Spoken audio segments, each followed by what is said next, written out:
Good evening and welcome to the regional semifinals here on Football Friday night. Alongside John Rawlings, I'm Jason Geiser, and we begin again tonight in Division 6 and the Region of Death. Perennial power Coldwater owns the longest active playoff streak with 21 consecutive appearances, while LCC is back in the postseason for the first time in 3 years. It's a battle between the Cavs and T-Birds in this week's Spotlight game.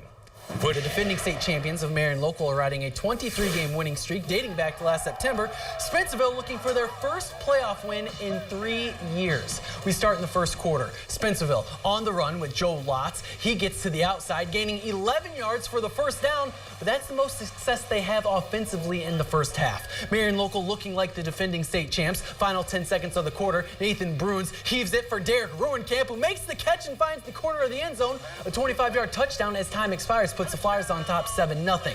Second quarter, the air raid continues. Bruins going to Nick Tangeman, and the junior goes over the defender to haul it in for the impressive catch. A gain of 27, helping set up a drive that results in Alex Partington running it in from 5 yards out for another score. Marion Local up 14-0. And then we have that guy Bruins again, throwing down the middle for Tangeman again. He sheds a tackle and waltzes in for the 35-yard touchdown. Marion Local wins 35-0.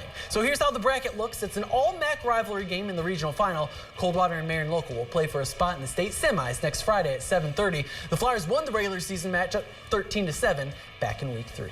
Division 7 in Napoleon, a week 9 rematch between PandoraGilboa and Macomb. The Panthers besting the Rockets by 22 in their last meeting. First quarter a little confusing to start, Tanner Schrader throwing, but to the opposing quarterback Jared Brees, he gains some valuable yardage, until he steps out at the 30. Very next play though, Brees has a case of the INTs. Jose Canales snatching that one out of the air. He has some room as he makes his way downfield, wanting it all, but he ends up being caught. Macomb getting a field goal off the turnover, but in the second, here comes the Rockets. Brees rolling to his right, calling his own number as he dives into the end zone. PG leads 6-3 after the missed extra point. Rockets on the attack again. Brees fakes the handoff and hits Riley Larkham. PandoraGilboa with 6 more. Rockets looking to blast off, and they do. Brees to Larkham once more. PandoraGilboa wins 28-9. The Rockets soar into the third round for the first time in school history.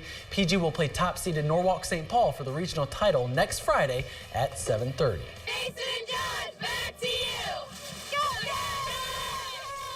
Thanks, ladies. St. Mary's was handed their first and only loss of the season in the first week of football. Tonight, the Rough Riders tried to hand their opponent, Shelby, their first loss of the year in week 12. To Marion we go. St. Mary's has only given up 8 points in their past 3 games. The Shelby Whippets, well, they've only surrendered 6 points on average all season.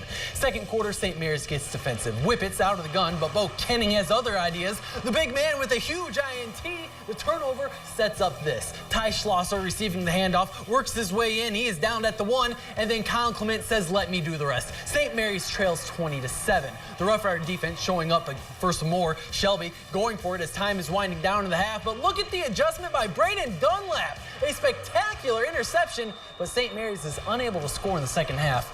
Rough Riders fall 47-7. In Miamisburg, the 10-1 Sydney Yellow Jackets have the tall task of knocking down Cincinnati LaSalle, the 1 seed in their region. Lancers up 6-0. Griffin Merritt going deep. Jake Seibert has his eyes set on the pass. The 49-yard touchdown puts LaSalle up 13-0. Later in the quarter, Sydney's defense making a play. Braden Dean gets to Merritt and takes him down, but Sydney's offense couldn't get anything going. Andre Gordon feeling some pressure, connects with Caleb Harris, but Harris fumbles. Sydney's season ends with a 41-6 loss.